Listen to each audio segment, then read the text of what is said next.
కేంద్ర గ్రామీణాభివృద్ధి సహాయ మంత్రివర్యులు గౌరవనీయులు శ్రీ పెమ్మసాని చంద్రశేఖర్ గారు వారిని మాట్లాడవలసిందిగా ఈనాటి మన ముఖ్య అతిథిగా సవినయంగా కోరుతున్నాం.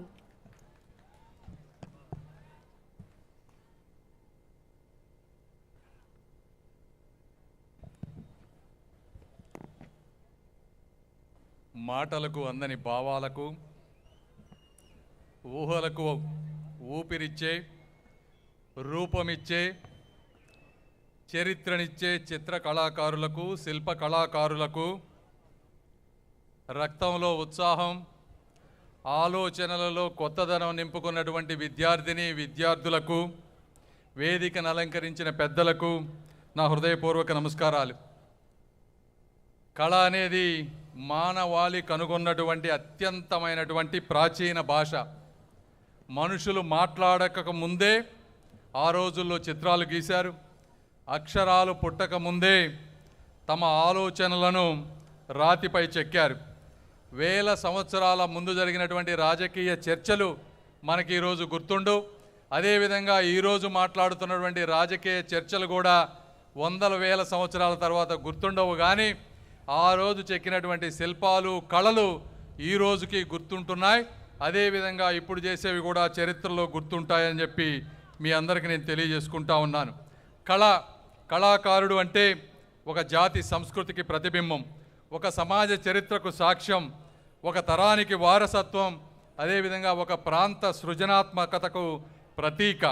అలాంటి కళ ఇందాక వీరందరూ చెప్పినట్టుగా కేవలం గోడల మధ్య మాత్రమే ఉండకూడదని చెప్పి ఈ రోజున వీధినే ఒక విశాలమైన ప్రదేశంగా మార్చి ఇంతమందిని ఒక చోటకి తీసుకొచ్చి అందరికీ పరిచయం చేస్తున్నటువంటి ఈ సాంస్కృతిక శాఖామాత్యులు కందుల దుర్గేష్ గారికి, అదేవిధంగా culture and creativity chairman Tejaswini పొడవాటి గారికి ఇద్దరికి కూడా మనస్ఫూర్తిగా ధన్యవాదాలు తెలుపుతా ఉన్నాను. ఎందుకంటే ఇది ప్రజలందరికీ రావాలి, ప్రతి మనిషిని తాకాలి, ప్రతి కళాకారుడికి ఒక స్ఫూర్తిగా నిలవాలి, అదేవిధంగా వారికి గౌరవాన్ని తీసుకురావాలి. ఒక్కసారి మీరు తీసుకుంటే తేజస్విని గారు ఇంజనీరింగ్ జాబులో అద్భుతంగా సంపాదించుకుంటా ఉన్నారు. ఇంజనీరింగ్ జాబులో ఒక స్టేజ్కి వెళ్ళిన తర్వాత నా కజిన్సే కొంతమంది ఉన్నారు హైదరాబాద్లో, ఈ రోజున దాదాపు ₹1 కోటి శాలరీ తీసుకునేటువంటి పరిస్థితి ఉంది. అయినప్పటికీ కూడా తెలుగుదేశం పార్టీ మీద ఉన్నటువంటి అభిమానం కానీ, తెలుగు ప్రజలు సంస్కృతి సమాజ సేవ పట్ల ఉన్నటువంటి అభిమానం కానీ భావాలతో ఉండి ఒకప్పుడు ఎన్జిఓ సంస్థని పెట్టి స్వచ్ఛ ఒంగోలుగా చేసి అవార్డు తీసుకున్నారు.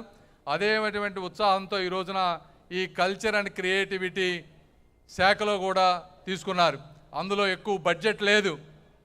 ఇంతమందిని గత సంవత్సరం రాజమండ్రిలో 500 మందిని ఇట్లానే వీధిగా తీసుకువచ్చి మొట్టమొదటిసారి, అంటే ఈ కార్పొరేషన్ల చైర్మన్లు కానీ మంత్రిత్వ శాఖలకు కానీ ఎంతోమంది తీసుకుంటారు, కానీ న్యాయం చేసేవాళ్ళు తక్కువ.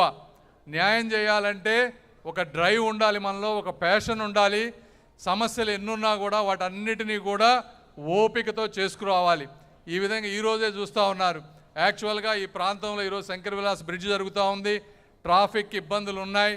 వచ్చే సంవత్సరం పెట్టుకోమని అడిగాం, లేదంటే ఒక వీధిలో పెట్టుకోమన్నా కూడా లేదు. ఆ కళాకారులందరికీ ఈ సెకండ్ సాటర్డే సండే ఎంతో కొంత ఇబ్బంది లేకుండా చేస్తామని చెప్పి ట్రాఫిక్ వాళ్ళతోటి ఎమ్మెల్యేలతోటి అందరితోటి కోఆర్డినేట్ చేసుకొని ఈ రోజున పట్టుదలతో ఇంతమంది కళాకారులు దాదాపు 800 కళాకారులను ఇక్కడ తీసుకొచ్చి ఒక మంచి ప్రోగ్రాం చేస్తూ ఉన్నారు. గుంటూరు ప్రజలు కూడా కొంచెం ఇబ్బంది అయినా కూడా దయచేసి అర్థం చేసుకోవాలని కోరుకుంటా ఉన్నాం. ఎందుకంటే ఇలాంటి కార్యక్రమాలని కుటుంబంతో వచ్చినప్పుడు పిల్లలలో వాళ్ళల్లో ఇటువంటి స్ఫూర్తి వస్తుంది. ఇందాక రామాంజనేయులు గారు చెప్పినట్టు ప్రతి ఒక్కరూ కూడా సాఫ్ట్వేర్ ఇంజనీర్, డాక్టర్ అవ్వలేరు. సమాజంలో ప్రతి ఒక్కరికి ఉద్యోగాలు రావాలన్నా, వాళ్ళ కాళ్ళ మీద వాళ్ళు నిలబడాలన్నా దేవుడు ఇచ్చినటువంటి శక్తిని, ఆ ఇన్నోవేషన్ సృజనాత్మకతని వెలికి తీసుకున్నప్పుడు మాత్రమే సమాజంలో అందరూ కూడా హ్యాపీగా ఉంటారు.